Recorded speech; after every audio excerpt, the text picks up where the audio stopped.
మా వీడియో నచ్చితే లైక్ చేసి సబ్స్క్రైబ్ చేసుకోండి. హలో ఎమిగోస్, పార్ట్ 2 వీడియోతో మీ ముందుకు వచ్చేసాను అనమాట. పార్ట్ 1 వీడియో ఇంకా ఎవరైనా చూడకపోతే కింద ఉన్న కామెంట్లో డిస్క్రిప్షన్లో లింక్ ఇస్తాను, వెంటనే చూసేయండి. ఇప్పుడు పార్ట్ 2లోకి వెళ్ళిపోదాం. నెంబర్ 1 హర్యానాలో different types of tourism places ఉన్నాయి. మీరు ఎవరన్నా విజిట్ చేయాలనుకుంటే వెంటనే వెళ్ళి విజిట్ చేయండి. ఎలా అనిపించిందో కామెంట్ రూపంలో తెలపండి. ఇక్కడ different types of chemical industries, oil industries, అలాగే మ్యానుఫ్యాక్చరింగ్ యూనిట్స్, కార్ మ్యానుఫ్యాక్చరింగ్కి అక్కడ ఫేమస్ అనమాట. అలాగే ఎకనామిక్ పరంగా ఫార్మింగ్ కూడా ఒక మేజర్ సోర్స్ అని చెప్పుకోవచ్చు. నెక్స్ట్ స్టేట్ వచ్చేపాటికి పంజాబ్లో different types of cultures, different types of airports, railway stations ఉన్నాయి. చూస్తున్నారు కదా ఎంత బాగున్నాయో. ఫార్మింగ్ కూడా మేజర్ సోర్స్గా చెప్పుకోవచ్చు పంజాబ్కి హర్యానాకి ఒకే క్యాపిటల్, అది చండీగఢ్ అంటారని ఎంతమందికి తెలుసో కామెంట్ చేయండి. ఇక్కడ వీవింగ్ ఇండస్ట్రీ కూడా చాలా డెవలప్గా ఉంది. పంజాబ్లో ఇండస్ట్రీస్, మ్యానుఫ్యాక్చరింగ్ యూనిట్ అని చాలా ఉన్నాయి.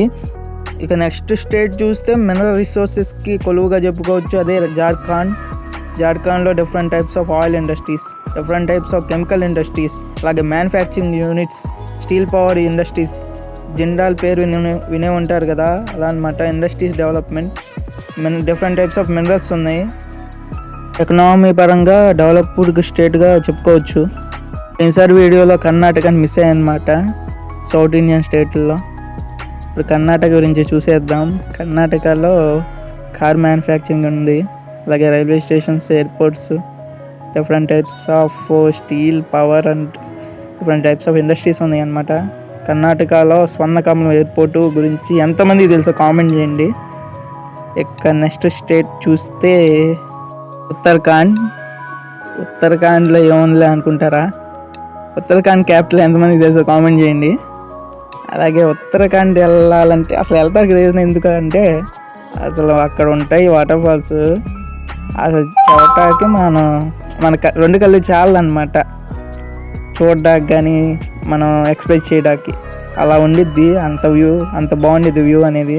ఫార్మింగ్ ఇలా చేస్తారు ఉత్తరాఖండ్లో chemical industries, manufacturing industries, medical industries అని చెప్పి చాలానే ఉన్నాయి. ఉత్తరాఖండ్ కోసం ఒక లైక్ కొట్టండి. హిమాచల్ ప్రదేశ్ క్యాపిటల్ షిమ్లానా, షిల్లాంగ్ అని కన్ఫ్యూజ్ అయ్యే వాళ్ళు కామెంట్ చేయండి. అలాగే ఆ మంచుతో కొండల మీద ఉంటుంది నా సామిరంగా చూస్తే ఆ వ్యూ అదిరిపోయింది అనమాట. హిమాచల్ ప్రదేశ్లో different types of tourism places ఉన్నాయి. కజియార్ అనే ఒక ప్రాంతాన్ని స్విట్జర్లాండ్ ఆఫ్ ఇండియా అంటాము. ఇంకో మంచి స్టేట్ టూరిజం స్పాట్కి బెస్ట్ ఏదన్నా ఉంటే అది జమ్మూ కాశ్మీర్ యొక్క క్యాపిటల్ ఏంటో తెలిస్తే కామెంట్ చేయండి. అది కూడా ఎస్తో స్టార్ట్ అయింది. అసలు యాపిల్స్ కంటే ఫేమస్ అక్కడ. యాపిల్స్తో పాటు హ్యాండీక్రాఫ్ట్స్ ఇండస్ట్రీ కూడా బాగా ఫేమస్. గోవా అనే పేరు వినగానే మనసులో ఏదో తెలియని ఆనందం వచ్చింది చూసారా? ఆ ఫీల్ ఉంటుంది మామ. ఎందుకులే, మీలో ఆ ఫీల్ ఎంతమందికి వచ్చిందో కామెంట్ చేయండి. ఆ బీచ్ వ్యూ చూసారా ఎట్లా ఉందో? వెళ్ళి అక్కడే వేసుకుని పోవాలనిపించింది. అలా ఉండిద్ది ఆ వ్యూ కూడా. గోవా వెళ్ళే గోల్ ఎంతమందికి ఉందో కామెంట్ చేయండి. మీకు నిజం చెప్పాలా, ఈ 7 సిస్టర్స్ గురించి నేను రీసెర్చ్ చేసేటప్పుడు నాకు దిమ్మ తిరిగిపోయింది అనమాట.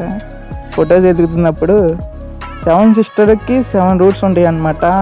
నిజంగా 7 సిస్టర్ అంటారంట. అది ఎక్కడికైనా ప్లేసెస్కి వెళ్ళాలన్నా మొత్తం తిరిగి రావచ్చు అంట 7 సిస్టర్స్లో. సూపర్ ఉంటుందంట. నాకు అప్పుడు అర్థమైంది 7 సిస్టర్స్ అని ఎందుకు అంటారో. 7 సిస్టర్స్ యొక్క నేమ్స్, ఆ యొక్క స్టేట్ నేమ్స్ మీ అందరికీ 7 నేమ్స్ మీకు తెలిస్తే వెంటనే 7 సిస్టర్ నేమ్స్ వెంటనే కామెంట్ చేయండి, లైక్ చేయండి. మన వీడియోలో నచ్చితే లైక్ చేసి సబ్స్క్రైబ్ చేసుకోండి. భారతదేశం ఎకానమీ ప్రతిదానికి ఇమిడిపోయి ఉంది.